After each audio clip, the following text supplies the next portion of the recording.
আসসালামু আলাইকুম রহমতুল্লাহ। ভাইরে ভাই, দেখেন কি সুন্দর একটা পরিবেশ। কৃষক কত সুন্দর একটা পরিবেশ গড়ে তুলেছে। এইখানে কিন্তু একটা খুব সুন্দর একটা ড্রাগন বাগান।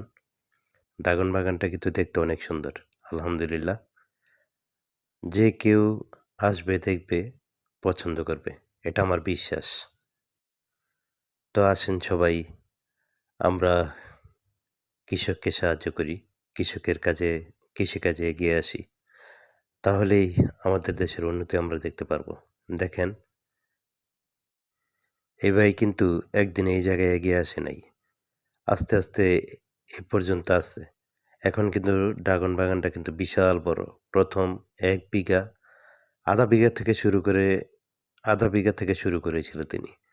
আর এখন দেখেন এখানে প্রায় ৫০ বিঘার উপরে আছে জমি। তো এর ভিতরে পুরাটাই আছে ড্রাগন বাগান। সবাই মালিকের জন্য দোয়া করবেন। আসসালামু আলাইকুম ওয়া রাহমাতুল্লাহ।